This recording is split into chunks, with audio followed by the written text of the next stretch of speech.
bahwa satu bisnis itu akan sustain kalau kita menjadi berkat juga untuk komunitas itu sendiri, Pak. Yang terpenting itu setiap project itu menjadi pilot of innovation buat kami. Jadi kami men-treat setiap project itu seperti anak kandung sendiri. Selamat datang Pak Owen. Pak Sandi, thank you Pak, udah diundang. Susah banget sih menang Suka nggak mau Bu dia. Sisi, Thank you udah datang. thank you. Ayo silakan. Tempatnya udah disiapin loh Mas. Oh baik Pak, oke. Bintang utama di tengah. Thank you Pak, Silakan, thank you. silakan. Sini.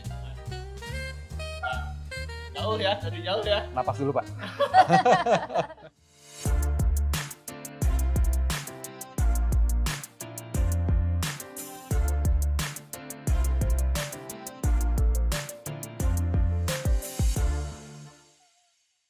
Assalamualaikum warahmatullahi wabarakatuh. Salam sejahtera untuk kita semua.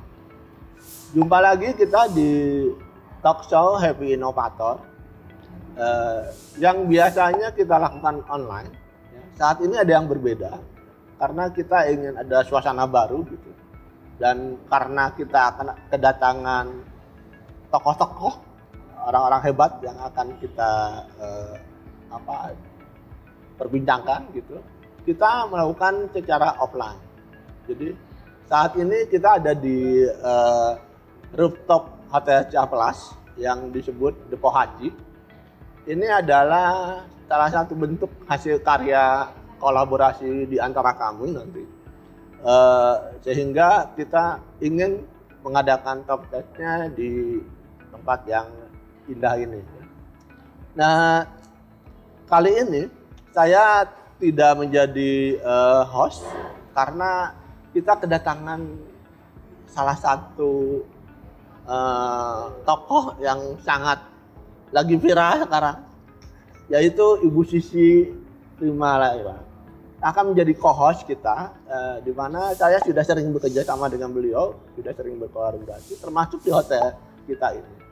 Ya, sebagai background yang ada di sebelah ini adalah hasil karya beliau ini. Ya, jadi memang kita ingin mengadakan tempat kita berkarya dan kita bisa sharing kepada semua penonton. Gitu. Tema kita hari ini adalah tentang inovasi dan tentang bagaimana inovasi itu bisa terwujud dengan berbentuk kemitraan atau dengan partnership. Gitu. Nah, kita kedatangan juga dengan narasumber yang sangat sulit sekali kita datangkan gitu, sibuk sekali. Tapi alhamdulillah hari ini saya bisa bergabung.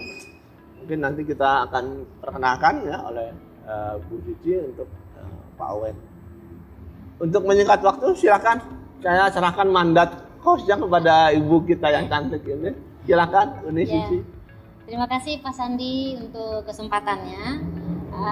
Terima kasih, ini kesempatan kita untuk berkolaborasi, belajar bersama. Jadi terima kasih menjadikan saya host talk show Happy Innovator. Saya sangat apresiasi Pak. Nah, perkenalkan saya Sisi Primalaila. Saya founder dari Grup Art akan memandu talk show hari ini.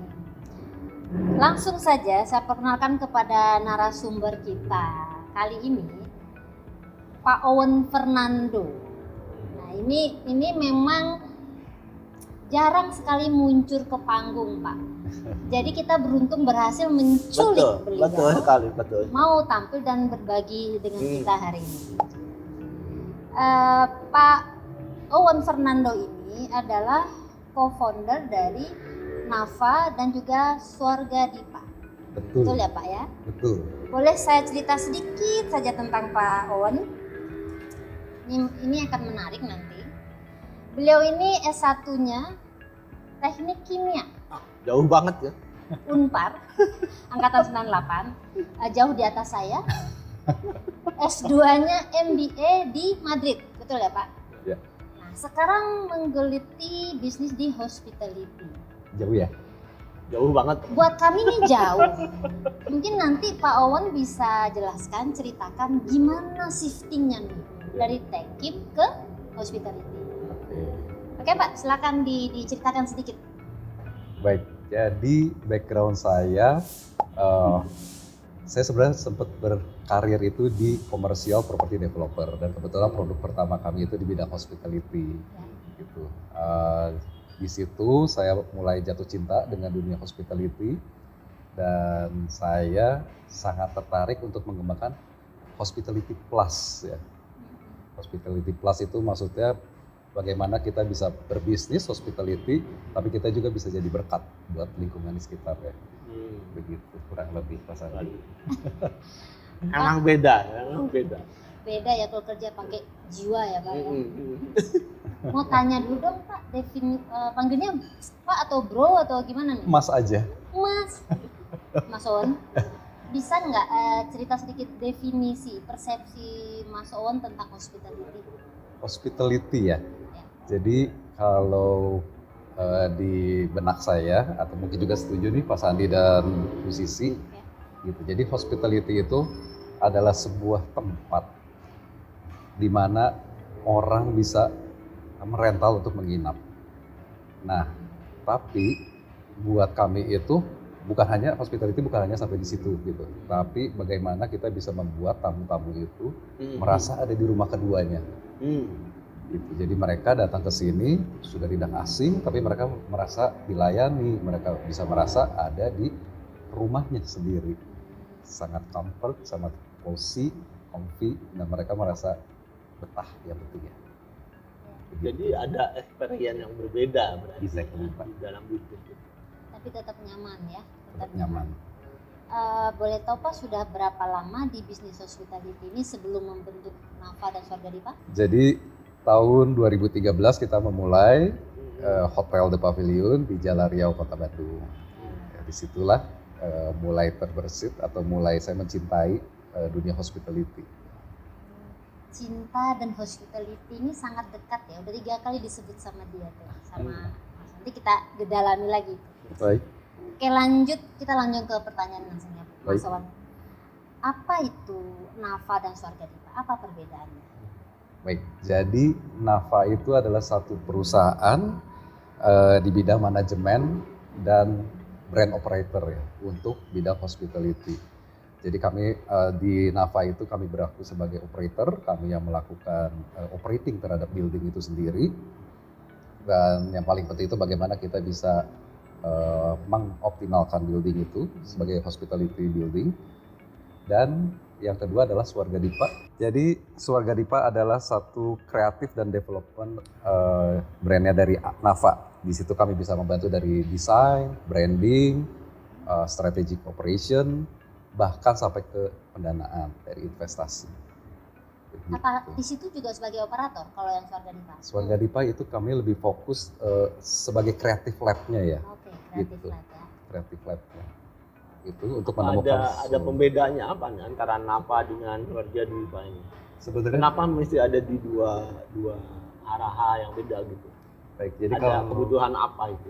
kalau Nafa itu lebih untuk operate di unit-unit masing-masing propertinya Pak. Gitu. Ya, gitu. Sedangkan di Swarga Dipa itu kita sebagai creative lab itu kita menggodok dari brandingnya, dari strategic operationnya, dari desainnya, bahkan sampai ke bagaimana kita mendanai proyeknya. Jadi ini udah lebih end to end ya, lebih Betul. end to end hospitality. Ya. Betul Pak. Gitu. Bahkan kami ada di grup kami juga ada kontraktornya juga Pak gitu. Yang bisa Jadi melakukan one stop solution. one stop One solution. stop solution. Betul. Nah jika sudah nanti itu dijalani butuh operatornya bisa? Ada Nafa. Betul. Wow. Oke Pak, Mas. Nah, pasti ada gemes-gemesnya ya melihat dunia bisnis hospitality. Ya. Menurut Mas Owen, apa sih problem akhir-akhir ini di industri hospitality? Oke, saya melihat industri hospitality ini mungkin di sebelum 5 tahun yang lalu ya terlalu generik, terlalu monoton gitu. Apalagi mungkin brand chain Pak ya. Iya, betul. Brand chain itu ada pola yang berulang di setiap propertinya gitu. Nah, dan saya melihat apalagi setelah pandemi Pak ya, setelah pandemi itu banyak guest itu yang ingin merasakan journey, merasakan berbeda ya, pengalaman yang berbeda di tiap-tiap hotel gitu. Nah, di situ saya melihat ada ceruk nih, ada ceruk bisnis yang bisa kita explore lebih jauh. Oh, jadi problemnya itu monoton, nggak kreatif, experience yang itu-itu aja. Betul. Seperti itu ya. Jadi tujuan dibentuknya Nafa dan juga Surga Dipa ini untuk mendistraksi itu. Di pasar Mendisrupt ini. ya, Mendisrupt, bukan mendistraksi ya. mendisrupt, dan juga sebenarnya ada satu hal tuh yang membuat kita jadi ingin berkarya lebih lanjut itu karena kita melihat banyak properti yang mungkin underutilized atau terbengkalai gitu. Karena kita ingin salah satu keunggulan Nafa dan Swarga Dipa itu kita bisa melakukan retrofitting dan adaptive reuse gitu. Jadi kita tidak ingin membongkar bangunan itu rata lagi dengan tanah dan kita membangun lagi, tapi kalau bisa kita perkuat karakter dari building itu, dari bangunan itu, apalagi kalau bangunan itu bersejarah ya. Begitu. Itu menarik karena rata-rata ada faktor ego dari owner atau desainer untuk memulai semua itu dari nol, nih karya saya gitu. Yes. Tapi keunikannya Mas Owen harus seperti itu, dari yang sudah ada pun bisa kita optimalkan lagi atau beri fungsi atau beri value nilai yang lebih lagi. Betul. Dan sepertinya itu sudah pernah dilakukan ya. Iya. Mau diceritakan sekarang atau nanti saja kita keep? Boleh sambil berjalan saja. Aja ya. Oke. Jadi sudah kebaca ya tadi ya Pak Sandi, kita udah dengar tujuan kenapa beliau membentuk Nafa dan Swarga Dipa. Nah, di situ pasti ada inovasi dong ya.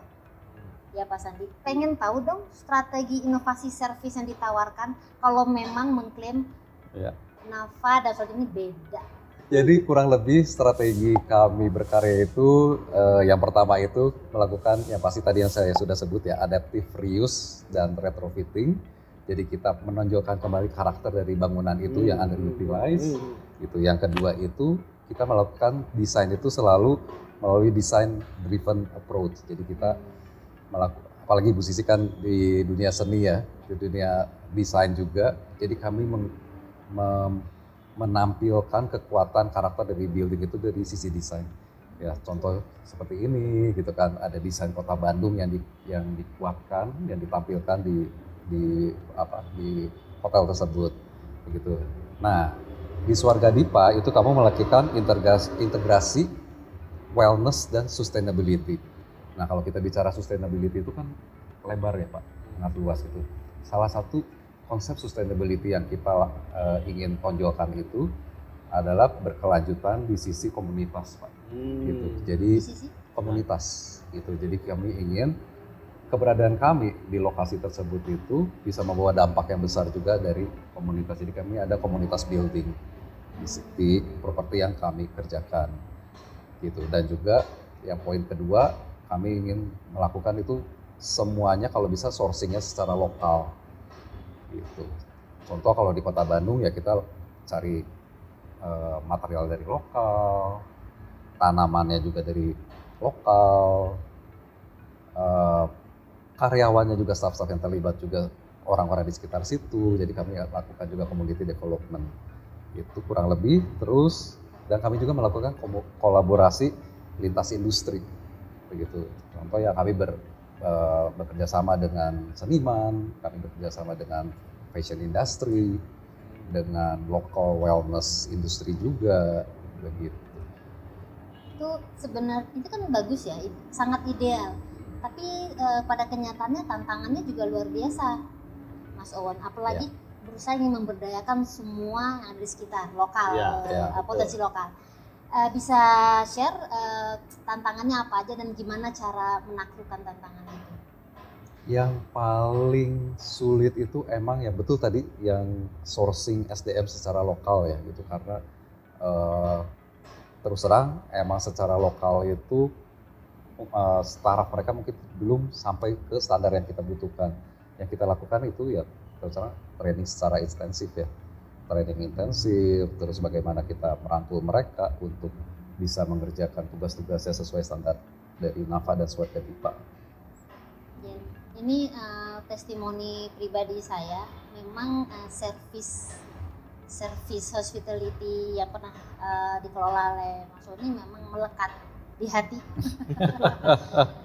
Jadi, Saya itu penggemar hotelnya beliau. Jadi kalau saya tugas ke Bandung sebelum Hotel Truntum ini jadi. Sebelum apa, Pak? Sebelum Hotel Truntum ini jadi ya. Nginepnya selalu di hotelnya beliau. Thank you, Pak. Karena memang servisnya beda. Kemudian atmosfer, suasananya berbeda sekali, makanannya juga. Nah ini menjadi apa ya, benchmarking lah. Kalau saya bicara dengan teman-teman itu, cobalah itu seperti itu. Coba di benchmark, gitu, dilihat. Gitu. Nah untuk bisa mengembangkan hotel yang baru nanti. Ya. Jadi emang udah ini ketemunya aja nggak Iya. sengaja kita. Tapi Saya udah pakai tiba-tiba ketemu gitu kan. oke. Nah, ternyata oh ini tuh yang Ini otak-otaknya tuh ini ternyata. Sebuah Bahkan- kehormatan Pak. Terima kasih banyak Pak. Dan kalau saya udah nyobain 2, Pak. Satu lagi Nava Guest House ya. Nah itu wah, sama Pak. Sama hospitality-nya memberi kesan yang mendalam sehingga membuat kita ingin berbagi ke orang lain, Betul. mengundang mereka untuk datang juga. Itu testimoni jujur. Nah berkaitan dengan itu juga kita tuh penasaran. Boleh saya pakai Nava Guest House sebagai sampel? Nava sebagai contoh? Magnolia, silakan. Nava Silakan. Magnolia. Lokasinya bisa kita sebut kategori hidden gem. Tapi di tengah kota, tapi hidden gem. Nah, bagaimana strategi transformasi hidden hospitality gem menjadi butik icon? Nah, ini kayaknya keahliannya Mas Owen. Silakan Baik. share. Mungkin saya cerita sedikit ya dengan Ya. Nava Magnolia. Jadi kami di situ bertindak sebagai operator. Nah, kami waktu itu di-engage oleh ownernya karena dulu bangunan itu ditujukan sebagai untuk senior living, Pak. Senior living gitu. Tapi karena waktu itu kejadiannya bangunan itu selesai saat pandemi dan banyak challenge ya di berbagai hal. Iya. Akhirnya property owner ya itu engage dengan kita dan kami melakukan dari desain, kami redesign unit-unitnya, kamar-kamarnya.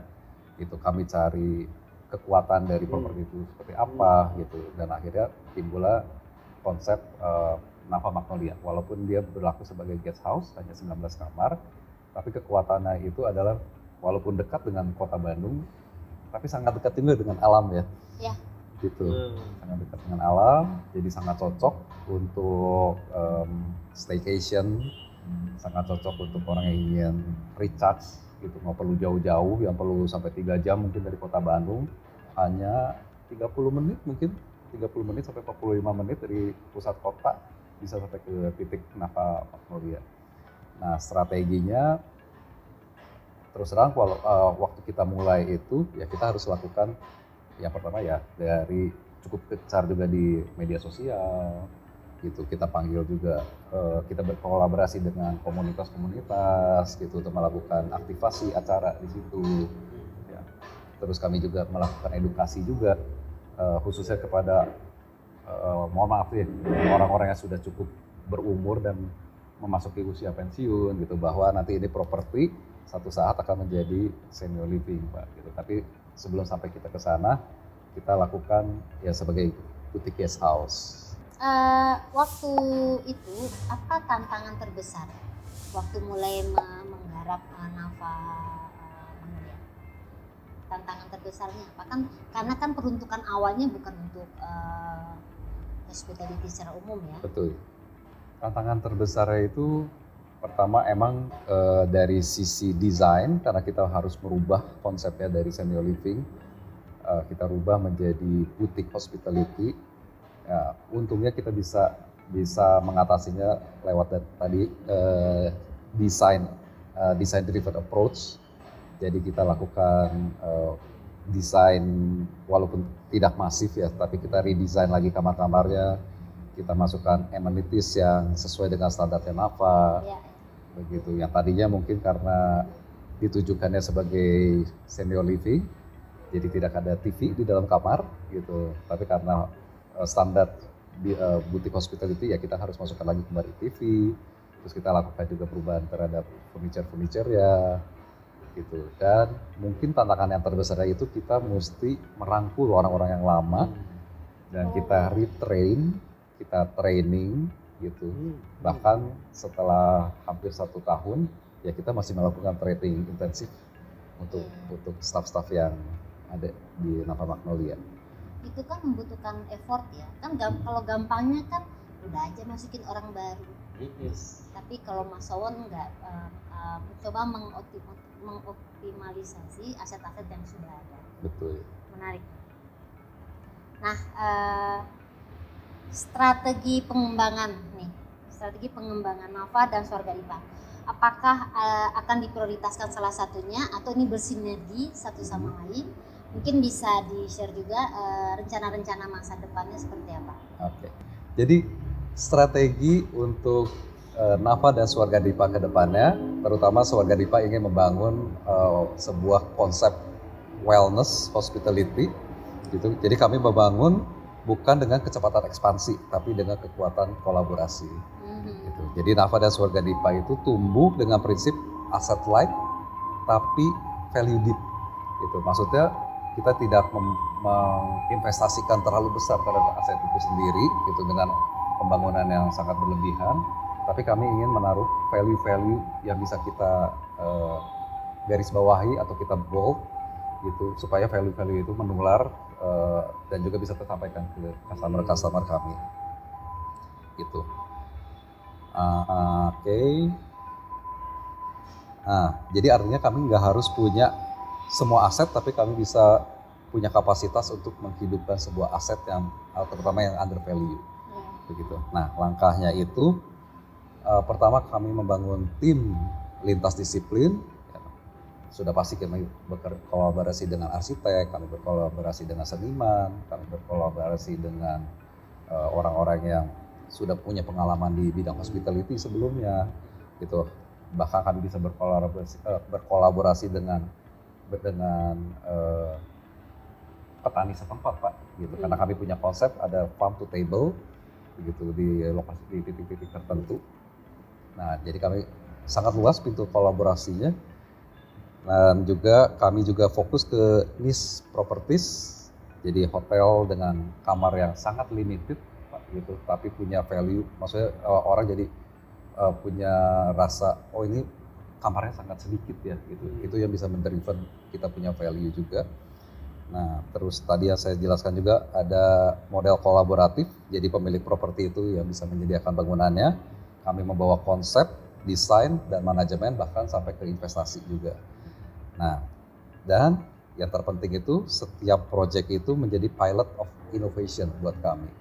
Jadi kami men-treat setiap project itu seperti anak kandung sendiri, gitu. Dan kami pelajari di mana sih kurangnya, apa yang bisa kami kembangkan, gitu. Dan kami punya prinsip itu bahwa setiap properti itu punya uniqueness-nya masing-masing, gitu. Oke. Sangat humanis ya.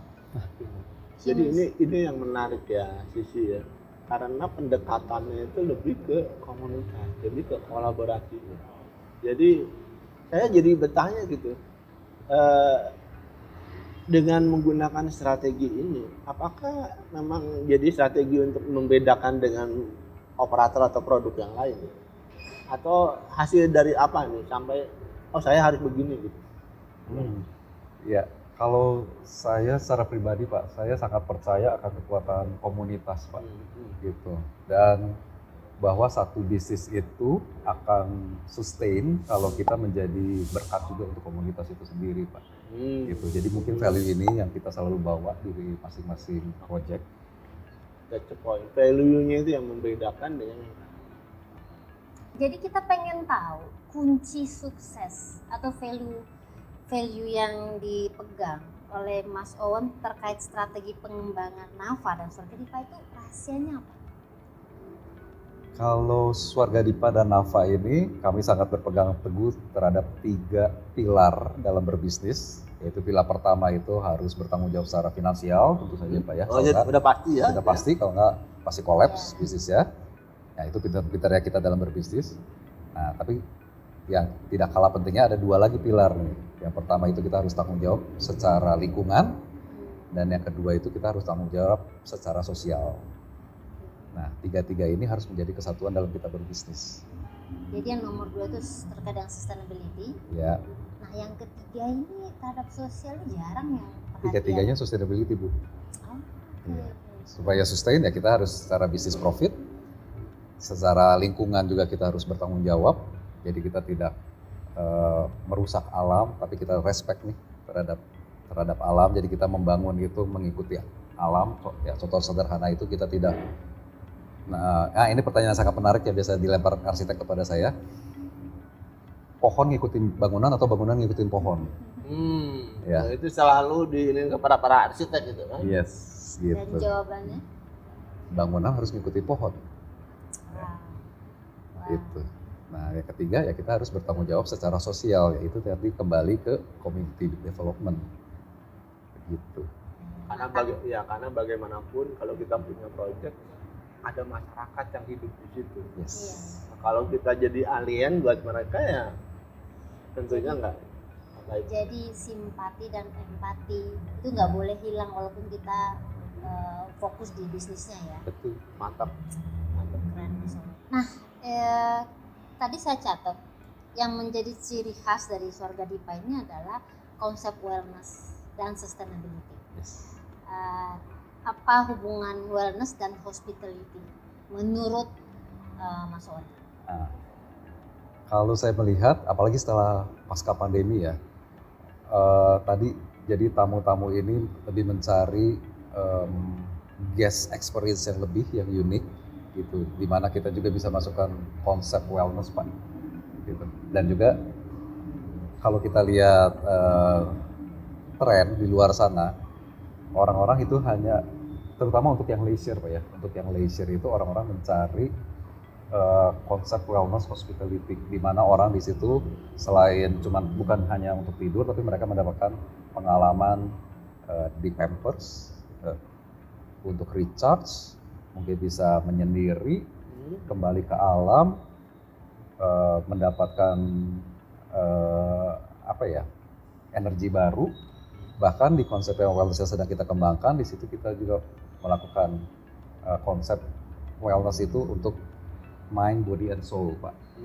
Gitu. Jadi bukan hanya sekedar ada hotel dan ada spa gitu, tapi kita justru mengembangkan datang kemari itu untuk merecharge your mind, body, and soul. Bahkan di situ kita bisa ada terapis yang bisa melakukan konsultasi untuk psikologi, Pak. Ya psikolog ya gitu, bisa konsul dengan psikolog gitu, Pak. Memang kita akan menjual program. Ya. Dan menurut Mas Owen di Indonesia cocok industri wellness hospitality? Menurut Bu Sisi cocok atau tidak? Narasumbernya sekarang Bapak. Nah, Mungkin bisa yakin cocok di Indonesia? dengan gaya hidup urban sekarang, saya sangat optimis konsep ini akan menjadi konsep hospitality yang baru ya, terutama di Indonesia. Begitu, apalagi Indonesia itu kita sangat memiliki potensi dari sisi alam, dari sisi hospitality-nya juga. Saya sangat optimis. Nah, tapi kan ini kita bisnis ya, kita konteksnya kan bisnis nih. Betul, Berarti Mas Owen melihat potensi bisnisnya nih. betul. Dan mungkin sudah menuju ke sana. Ya. Sudah ada prospek-prospek bisnis wellness hospitality kayaknya yang nyampe. Betul. Spill dong dikit. Kita ada konsep wellness hospitality. Wellness hospitality ini tidak jauh-jauh dari kota Bandung, ada di Punslut, dekat ke Lembang, dan satu lagi ada di Kintamani.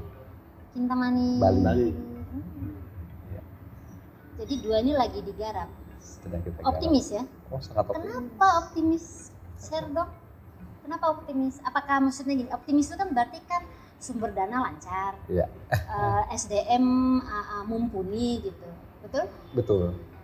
Dan perannya Mas On di mana di situ? Jadi, nah ini pertanyaan susah nih, mikir dulu. Ya, boleh. karena Mas On ini dia sangat yakin dengan value yang dia coba angkat ini dan langsung dipraktekkan, langsung dijalani. Tapi kesempatan seperti ini langka karena beliau tidak hanya sudah ngomong, Pak. Itu memang dikerjakan, survei sampai ke pelosok daerah pun dilakukan, menyelam sampai ke dasar laut pun dilakukan untuk dapetin feelingnya gitu. Nah inilah kesempatan berharga kita memaksa Mas On untuk mengungkapkannya dengan kata-kata. Take your time. Oke. Karena kebetulan saya tahu. Ini di luar skrip ini. Tapi itu kekuatannya Mas On. Oke. Jadi take your time. Mungkin Oke. ini karena itu yang Anda lakukan selama ini, Pak. Iya, tadi pertanyaannya apa? Peran Aku. Mas On. Peran saya di wellness. Perjalanan wellness bisnis, wellness hospitality. Oke. Jadi pertama-tama semuanya berangkat dari mimpi kali Pak ya. Dari mimpi bahwa ya saya melihat Indonesia punya potensi alam yang sangat luar biasa. Yang kedua itu apalagi kalau di pelosok-pelosok itu saya tergerak untuk community building di situ. Setidaknya bisa ikut mengajar di orang-orang sekitar situ untuk ilmu-ilmu hospitality Pak. Begitu. Karena itu akan berkaitan juga dengan sustainability. Ya. Dari sisi SDM itu mungkin saya spill sedikit juga karena kita punya mimpi besar Pak untuk memajukan SDM terutama di daerah 3T ya, yang tertinggal, terjauh, terluar dari Indonesia. Nah kebetulan kami ada channel juga untuk mengirim karyawan-karyawan yang dinilai cukup berprestasi. Kami bukakan jalan juga untuk berkarir di Jepang Pak. Oh. Begitu. Nah dengan mereka berkarir di Jepang, kami harapkan mereka punya exposure terhadap dunia luar. Biasanya setelah mereka habis masa kontrak, kami akan undang kembali ya kalau misalkan kembali ke lokasinya, ya kami harapkan untuk bisa mengajarkan ke generasi berikutnya Pak. Itu salah satu sustainability yang kita harapkan. Nah kalau orang ini udah punya visi, Mas On ini akan melakukan itu sedalam mungkin. Cari circle yang siap support kamu. Ini justru yang dicari orang banyak. Kedepannya ini akan menjadi tren di bisnis hospitality.